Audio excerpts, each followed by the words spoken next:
శ్రీరామ్. శ్రీమాత్రే నమః. శ్రీ గురుభ్యో నమః. 2024 సంవత్సరం ఆగస్టు మాసంలో ద్వాదశ రాశుల వాళ్ళకి, అలాగే ద్వాదశ లగ్నాల వాళ్ళకి ఈ మాసం యొక్క రాశి ఫలితాలు. ఈ మాసంలో గోచార గ్రహస్థితిలో యొక్క రాశి ఏ రాశుల్లో వాళ్ళు గతులై ఉన్నారు, ఈ విషయాన్ని మనం ప్రథమంగా తెలుసుకుందాము. వృషభ రాశిలో గురుదేవుడు అలాగే మంగళ్ వీళ్ళిద్దరూ సంచారం చేస్తూ ఉన్నారు. 26వ తారీఖు వరకు కూడా ప్లానెట్ మంగళ్, గ్రహదేవత మంగళ్ వృషభ రాశిలోనే సంచారం ఉంటుంది. 27వ తారీఖు నుంచి ఆయన వృషభ రాశి నుంచి మిథున రాశిలోకి వెళ్తున్నారు. గురుమంగళ యోగానికి 27వ తారీఖు ఆగస్టు 27వ తారీఖున బ్రేక్ పడిపోతుంది. కర్కాటక రాశిలో సూర్యనారాయణమూర్తి సంచారము. కర్కాటక రాశిలో ఆయన 16వ తారీఖు వరకు ఆయన సంచారం చేస్తారు. 17వ తారీఖు నుంచి కర్కాటకంలో ఉన్న సూర్యనారాయణమూర్తి సింహరాశిలోకి అడిగడిపోతూ ఉన్నాడు. సింహరాశిలో శుక్ర బుధులు ఇద్దరు సంచారం జరుగుతోంది. బుధ భగవానుడు ఈ నెల 6వ తారీఖు నుంచి ఆగస్టు 6వ తారీఖు నుంచి వక్రగతిలోకి వెళ్తూ ఉన్నాడు. శుక్ర భగవానుడు ఈ నెల 24వ తారీఖు వరకు కూడా సింహరాశిలో సంచారం చేస్తూ 25వ తారీఖు నుంచి సింహరాశి నుంచి కన్యారాశిలోకి అడుగుపెడుతూ ఉన్నారు. కన్యారాశిలో కేతు భగవానుడు సంచారము, వక్రించిన శనైశ్వరుడు కుంభరాశిలో సంచారము, రాహుదేవుడు మీనరాశిలో సంచారము. ఈ గోచార గ్రహస్థితుల రీత్యా ఈ మాసం ద్వాదశ రాశుల వాళ్ళకి అలాగే ద్వాదశ లగ్నాల వాళ్ళకి ఫలితాలు తెలుసుకుందాము. ఈ ఫలితాలు తెలుసుకోవడానికి ముందుగా ఈ మాసము గోచార గ్రహస్థితుల్లో ఏదైనా ప్రత్యేక అంశం చోటు చేసుకుంటుందా? ప్రత్యేక అంశం అయితే డెఫినెట్గా ఉంది. కథ ఈ మాసం చివరిలో ఏర్పడుతుంది ప్రత్యేక అంశము. 24వ తారీఖు తర్వాత నుంచి శుక్రాచార్యుల వారు ఎప్పుడైతే కన్యారాశిలోకి వెళ్తారో అది ఆయన నీచ స్థానము. అలాగే అక్కడ కేతు భగవానుడు కూడా సంచారం చేస్తూ ఉన్నారు. ఇది చాలా విశేష అంశం అని చెప్పుకోవాలి.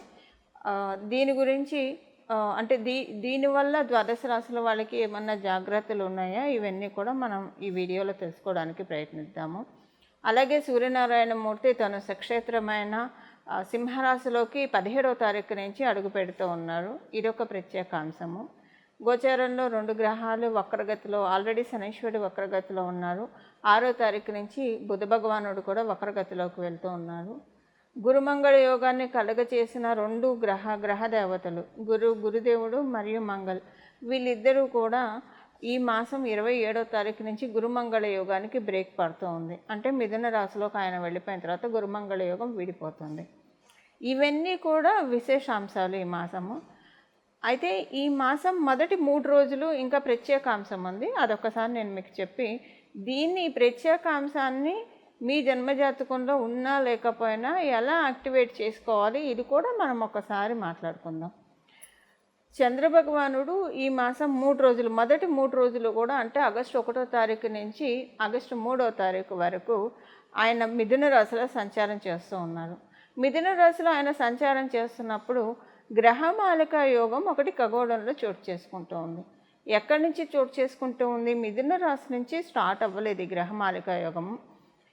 కానీ ఈ గ్రహమాలిక యోగము వృషభ రాశి మొదలుకొని కన్యా రాశి వరకు గ్రహమాలిక యోగం ఏర్పడుతోంది. మొదటి 3 రోజులు ఆగస్టు 1వ తారీఖు, 2వ తారీఖు, 3వ తారీఖు. ఇది చాలా ప్రత్యేకాంశము. ద్వాదశ రాశుల వాళ్ళు కూడా, ద్వాదశ లగ్నాల వాళ్ళు కూడా ఒడిసి పట్టుకోవాలి. అసలు ఈ గ్రహమాలిక యోగం అంటే ఏంటి, ఇది కూడా నేను మీకు బ్రీఫ్ చేస్తాను, 2-3 మాటల్లో చెప్తాను. వీటి గురించి మనం మళ్ళీ స్పెషల్గా వీడియోస్ చేసి నేను మీకు చెప్తాను. బట్ ఇప్పుడు విపులంగా కాకపోయినా బ్రీఫ్గా చెప్తాను.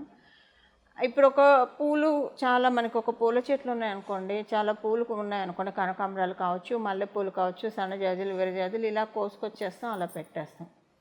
భగవంతుడికి పెడతాం. మనకైతే అది దండ కట్టుకుంటేనే పెట్టుకోగలుగుతాం. మన తలలో దండ కట్టుకోకపోతే మనం పెట్టుకోలేము. భగవంతుడి కంటే ఆయన పాదాల దగ్గర పెడతాము. భగవంతుడికి కూడా దండ కడితే చక్కగా పూల మాల వేస్తే చూడటానికి చాలా ప్లెజెంట్గా, అందంగా అనిపిస్తాయి దేవుడి విగ్రహాలు. మనం మాలలు అందుకే కదా వేసేది, చాలా మనకి పుణ్యము. అక్కడ చూడటానికి కూడా అలంకరణ చాలా బాగా అనిపిస్తుంది. ఇదే మనం పెట్టుకోవాలంటే పూలన్నీ విడివిడిగా, అంటే ఆడవాళ్ళ గురించి నేను చెప్తున్నా, పూలన్నీ విడివిడిగా చల్లా చెదురుగా ఉంటాయి. ఎలా పెట్టుకుంటాం? మనం పెట్టుకోలేం. వాటన్నిటిని మనం ఏం చేస్తాం, చక్కగా ఒక దండలాగా కుట్టి, ఒక దండలాగా కట్టి, కొంతమంది చాలా గుత్తిగా అల్లుతారు, కొంతమంది విడివిడిగా అల్లుతారు. సో ఎవరికి ఇష్టానుసారం వాళ్ళు చక్కగా కట్టేసేసి మ్యాక్సిమం గుత్తిగానే అల్లుతారు. అంటే ఎక్కడ గ్యాప్ లేకుండా చాలా దగ్గర పెట్టి అల్లుతారు. ఇది మనం తలలో పెట్టుకుంటే చాలా అందంగా కూడా ఉంటుంది చూడటానికి. అయితే ఈ గ్రహమాలిక యోగం కూడా అలాంటిదే. ఎప్పుడైనా సరే పూలు విడివిడిగా ఉన్నప్పుడు వచ్చేదానికంటే కలిసి ఉన్నప్పుడు చూడటానికి అందంగా ఉంటాయి. అలాగే గ్రహ సంపత్తి, ఈ గ్రహమాలిక యోగం అంటే ఇప్పుడు వృషభ రాశిలో, మిథున రాశి, కర్కాటక రాశి, సింహరాశి మరియు కన్యా రాశి, ఈ 5 రాశుల్లో కూడా గ్రహమాలిక యోగం ఏర్పడింది. ఈ 5 రాశుల్లో గ్రహాలన్నీ చక్కగా అలైన్ అయ్యి ఉన్నాయన్నమాట. ఇది ఇంకొక మీకు అర్థం చెప్పాలంటే, ఏదైనా ఒక ఫంక్షన్ ఆర్గనైజ్ చేస్తూ ఉన్నాం అనుకోండి. ఇప్పుడు ఫంక్షన్ ఆర్గనైజ్ చేసే హెడ్ ఆయన మొత్తం ఆయన కావచ్చు, ఆమె కావచ్చు, అన్ని వ్యవహారాలు వాళ్ళే చూసుకోలేరు. గ్రౌండ్ లెవెల్లో ప్రతి వ్యవహారం వాళ్ళే చూసుకోలేరు. లేదా ఒక కంపెనీ CEO కావచ్చు, ప్రతి వ్యవహారం వాళ్ళే చూసుకోలేరు. వాళ్ళు ఇంకొకళ్ళకి అసైన్ చేస్తారు, ఆ ఇంకోళ్ళు ఇంకొకళ్ళకి అసైన్ చేస్తారు, ఆ ఇంకోళ్ళు ఇంకొకళ్ళకి. ఇలాగ ఒక చైన్ సిస్టమ్ అనేది ఉంటుంది కదా. ఈ చైన్ సిస్టము ఎప్పుడు బ్రేక్ అవ్వకుండా నీట్గా వెళ్తే కనుక ఆ కంపెనీ చాలా బాగా డెవలప్ అవుతుంది. మనం కంపెనీ పరంగా మాట్లాడుకుంటే, ఒక ఫంక్షన్ పరంగా, ఒక శుభకార్య పరంగా మనం మాట్లాడుకుంటే, ఇలా కరెక్ట్గా అందరూ కూడా ఒక మాట మీద చేసుకుంటూ వెళ్తే కనుక ఆ శుభకార్యం కూడా సూపర్ సక్సెస్ అవుతుంది కదా. అలాంటిదే ఈ గ్రహమాలిక యోగం. అంటే అంతా కూడా గ్రహాలన్నీ చక్కగా ఈ వృషభ రాశి నుంచి ఒక 5 రాశుల్లో చక్కగా ఉంది. 5 రాశుల్లో ఉండడం వల్ల ఇది గ్రహమాలిక యోగం ఎవరి జన్మ జాతకంలో అయినా మీకు ఆల్రెడీ ఉంటే, ఇప్పుడున్న ఈ గ్రహమాలిక యోగం ఇంకా మంచి ఇంపాక్ట్ ఇస్తుంది. ఒకవేళ మీ జన్మజాతకంలో గ్రహమాలిక యోగం లేదనుకోండి, ఇప్పుడు అసలు ఏం చేస్తే ఈ గ్రహమాలిక యోగం మీకు అద్భుతంగా యోగిస్తుందో అది మనం తెలుసుకుందాము. అలాగే అసలు మీ జన్మజాతకంలో అసలు ఉందో లేదో మాకు తెలియదు అనుకున్నా కూడా బెంగలేదు. ఏం చేసుకుంటే ఈ గ్రహమాలిక యోగం యొక్క చక్కటి ఫలితాన్ని మీరు తీసుకోవచ్చు, మనం ఇప్పుడు తెలుసుకుందాము. తర్వాత మనం లాస్ట్లో కూడా రెమెడీ తెలుసుకుందాం. బట్ ఇప్పుడు నేను క్లుప్తంగా ఇది 3 రోజులకే వస్తుంది కాబట్టి, ఆగస్టు 1 నుంచి 3వ తారీఖు వరకే ఇది ఉంది. చంద్ర భగవానుడు వల్ల ఏర్పడుతూ ఉంది కాబట్టి, దేనికి ఈ 3 రోజులు ఏం చేయాలో నేను ఒకసారి మీకు చెప్తాను. ఆగస్టు 1వ తారీఖు నుంచి, అంటే మీరు జూలై 31వ తారీఖు నుంచి కూడా ఇది స్టార్ట్ చేయొచ్చండి. జూలై 31వ తారీఖు నుంచి ఆగస్టు 4వ తారీఖు వరకు, అంటే ఒక రోజు ముందు, ఒక రోజు తర్వాత, గ్రహమాలిక ఎండ్ అయిన తర్వాత ఒక రోజు తర్వాత, ఈ 4 రోజులు కూడా మీరు గంగా అమ్మవారి నామస్మరణం చేయాలి. ఈ గంగా అమ్మవారి నామస్మరణం ఎలా చేయాలి? మీరు గంగా గంగా గంగా అని అనుకుంటారా? లేదా గంగా అమ్మవారి ఆవిర్భావ ఘట్టం వింటారా? లేదా ఇప్పుడు నేను ఒక శ్లోకం చెప్తాను, ఈ శ్లోకాన్ని మీరు స్మరించినా సరే ఈ 4 రోజులు, అంటే జూలై 31వ తారీఖు నుంచి ఆగస్టు 4వ తారీఖు వరకు కూడా ఇప్పుడు నేను చెప్పబోయే శ్లోకాన్ని మీరు మనసులో తలుచుకుంటూ ఉంటే కనుక ఆ యోగం మీకు, ఆ గ్రహమాలిక యోగం మీకు చాలా చక్కటి సత్ఫలితాలను ఇస్తుంది. అయితే గంగా అమ్మవారి గురించి అంటే గంగా మనకి తెలుసు, వారణాసి, హరిద్వార్ మొదలుకొని గంగమ్మవారు ప్రవహిస్తూ ఉంటుంది. గంగని తలుచుకుంటేనే మనకున్న జీవన్ముక్తులం అవుతాం. మనకున్న కర్మ ప్రక్షాళన జరుగుతుంది. అందుకే మనం గంగా నదిలో స్నానం చేస్తాం. ఏదైనా పుణ్య తీర్థాల్లో స్నానం చేస్తాం, పవిత్ర జలాన్ని తెచ్చి మన ఇంట్లో పెట్టుకుంటాం. ఏదైనా ఇంట్లో ఏదైనా మనకి అశోచం అనిపిస్తే వెంటనే పుణ్యవచనం చేస్తాం. పుణ్యవచనం చేస్తే ఏం చేస్తారు? ఉదక శాంతి చేయిస్తారు. లేదంటే ఆ నీళ్ళు ఇల్లంతా కూడా చల్లితే పవిత్రీకరింపబడుతుంది. నీళ్ళల్లో చాలా ఎనర్జీ ఉంటుంది. అయితే ఇప్పుడు దీనివల్ల బెనిఫిట్ ఏంటో నేను మీకు చెప్తాను, ఇది తలుచుకోవడం వల్ల. ఫస్ట్ ఎందుకంటే మనకి ఏం ఫలితం వస్తుందో, ఏం చేస్తే ఏం ఫలితం వస్తుందో తెలుసుకొని చేస్తే ఇంకా బాగా ఎక్కువగా చేస్తాం. కాబట్టి ఈ ఫలితం ఏంటంటే మీకు మనశ్శాంతి చాలా బాగా ఉంటుందండి. ఈ మాసం అంతా మనశ్శాంతి చాలా బాగా ఉంటుంది. ఒకటి, మైండ్ అంతా చాలా ప్లెజెంట్గా ఉంటుంది. ఏం పనులు చేస్తే మీ గ్రోత్కి, మీ అభివృద్ధికి ఉపయోగపడితే ఆ పనులన్నీ కూడా మీరు చక్కగా చేయగలుగుతారు. ఇవన్నీ మీకు గంగా అమ్మవారి నామస్మరణతో జరుగుతుంది. మీరు గంగా గంగా గంగా అనుకున్నా పర్వాలేదు. లేదా ఇప్పుడు నేను చెప్పబోయే శ్లోకం మీరు చదువుకోగలిగితే కనుక ఇప్పుడు నేను చెప్పిన రోజుల్లో జూలై 31వ తారీఖు నుంచి 4వ తారీఖు వరకు ఆగస్టు ఇంకా చాలా బాగా ఉంటుంది. ఇప్పుడు నేను ఆ శ్లోకం చెప్తాను. ఇప్పుడు నేను ఆ శ్లోకాన్ని మీకు చెప్తాను. గంగామ్మవారికి సంబంధించిన పవిత్రమైన ఈ శ్లోకం పరమ పుణ్యప్రదమైన ఈ శ్లోకాన్ని మీరందరూ కూడా ఇప్పుడు నేను చెప్పిన ఈ రోజుల్లో స్మరించుకోవడానికి ప్రయత్నించండి. దీనివల్ల గంగామ్మవారి పరిపూర్తి ఆశీస్సులు మీ జన్మజాతకంలో గ్రహమాలిక యోగం ఉన్నా లేకపోయినా అన్నీ కూడా పనులన్నీ కూడా అలైన్ అవుతాయండి. చక్కగా మనకు అన్నీ కూడా అలైన్ అయ్యి అన్నీ కూడా వరుస క్రమంలో మన జీవితంలో జరగాల్సిన పనులన్నీ జరుగుతాయి. ఇప్పుడు ఆ శ్లోకం నేను ఒకసారి మీకు చెప్తాను.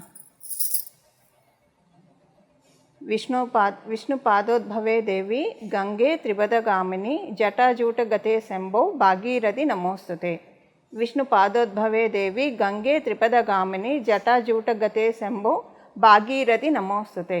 విష్ణు పాదోద్భవే దేవి గంగే త్రిపదగామిని జటాజూట గతే శంభో భాగీరథి నమోస్తుతే. ఇప్పుడు నేను చెప్పిన ఈ శ్లోకాన్ని నేను డిస్క్రిప్షన్లో కూడా మెన్షన్ చేయిస్తాను, మీ అందరికీ కన్ఫ్యూజన్ లేకుండా ఉండడానికి. ప్రతిరోజు కూడా ఈ శ్లోకాన్ని మీరు మనసులో స్మరించుకోవడానికి ప్రయత్నించండి. చక్కటి శుభ ఫలితాలను పొందండి. గంగమ్మ వారి నామాన్ని తలుచుకున్నంత మాత్రానే మన హృదయం అంతా కూడా ఆనందంతో నిండిపోతుంది. హృదయంలో ప్రశాంతత వస్తుంది, మన మనసులో చాలా ప్రశాంతత వస్తుంది. ప్రశాంతత వస్తే మనకి ఇంకా కావాల్సింది ఏమని చెప్పండి? ఈ ప్రశాంతతని, చక్కటి మానసిక ప్రశాంతతని, పరిస్థితులన్నీ అనుకూలమయ్యే విధంగా గంగామ్మవారు మనందరినీ అనుగ్రహిస్తుంది. ఈ శ్లోకాన్ని చదువుకోవడానికి ప్రయత్నించండి నేను చెప్పిన ఈ రోజుల్లో. వృషభ రాశిలో పుట్టిన వాళ్ళకి ఈ మాసము అనుకూలంగా ఉంది. ఈ మాసం 27వ తారీఖు నుంచి మీరు మీ కమ్యూనికేషన్స్ విషయంలో కొంచెం జాగ్రత్తగా ఉండాలి. మీరెంత సాఫ్ట్గా చెప్పాలని చూసినా ఎందుకో ఈ మాసం 27వ తారీఖు నుంచి అగ్రెసివ్గానే అవతల వాళ్ళకి కమ్యూనికేట్ అవుతుంది. అలానే మీ గురించి ఎక్కువగా మీరు చాలా ఆవేశపూరితంగా మాట్లాడుతున్నారు అని ఒకళ్ళకి 10 మందికి ప్రచారాలు చేసేవాళ్ళు కూడా తయారవుతారు మీ చుట్టూ. ఈ విషయంలో మీరు ఒక చెక్ పెట్టుకోండి. అందరూ మన వాళ్ళే అనుకొని గుడ్డిగా వెళ్ళకండి. సో ఇదొకటి మీరు చెక్ పెట్టుకోవాల్సిన అంశము. అది కూడా ఈ మాసం మొదటి నుంచి లేదు, 27వ తారీఖు నుంచి ఉంది. ఈ విషయంలో మటుకు మీరు కొంచెం ఇక్కడి నుంచి 27వ తారీఖు నుంచి నెక్స్ట్ మంత్ మొత్తం కూడా మీరు మీ కమ్యూనికేషన్స్ విషయంలో చాలా జాగ్రత్తగా ఉండాలి.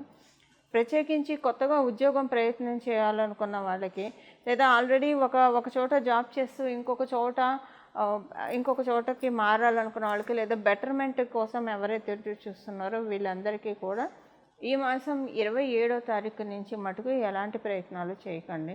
మీరు మొదటికే మాసం వచ్చే అవకాశం ఉంది 27వ తారీఖు తర్వాత చేస్తే కనుక. సో ఏ ప్రయత్నాలు చేసినా 27 లోపల మీరు ఇలాంటి ప్రయత్నాలు చేయడానికి కాలము దైవము 2 సహకారంగా ఉంది. బిజినెస్ చేసే వాళ్ళకి ఈ మాసం చాలా అనుకూలంగా ఉంది. బిజినెస్ చేసే వాళ్ళకి ఈ మాసం 27వ తారీఖు నుంచి మీకు లేదా మీ గృహంలోనే ఎవరికైనా సరే హెల్త్ ప్రాబ్లమ్స్ ఉంటే ఆ హెల్త్ ప్రాబ్లమ్స్ అన్నీ కూడా కమ్ డౌన్ అయ్యే విధంగా ఈ మాసం ఉంది. ఇది కేవలంగా వ్యాపారస్తులకు మాత్రమే ఈ ఫలితం వర్తిస్తుంది, అందరికీ వర్తించదు.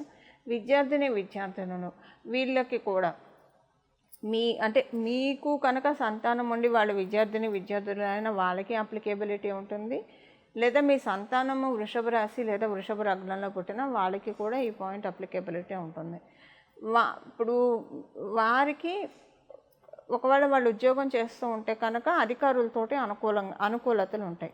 ఒకవేళ వాళ్ళు చదువుకునే వాళ్ళు అయితే కనుక వాళ్ళు చాలా బాగా టైం డిసిప్లిన్ తోటి చదవడము, ఏదైనా సరే నేర్చుకోవాలన్న ఎంతూజియాజం పెరుగుతాము, ఇలాంటివన్నీ జరుగుతాయి. కాకపోతే ఈ మాసాంతంలో కొంచెం విద్యార్థులు మీ హెల్త్ పట్ల కొంచెం జాగ్రత్తలు తీసుకోవాలి. రెస్పిరేటరీ డిజార్డర్స్ వచ్చే అవకాశం ఉంది, స్లైట్గా గోచారం సూచిస్తుంది. మీ జన్మజాతకం కనుక సహకారంగా ఉంటే పెద్దగా రాదు, చాలా స్వల్పంగా పోతుంది.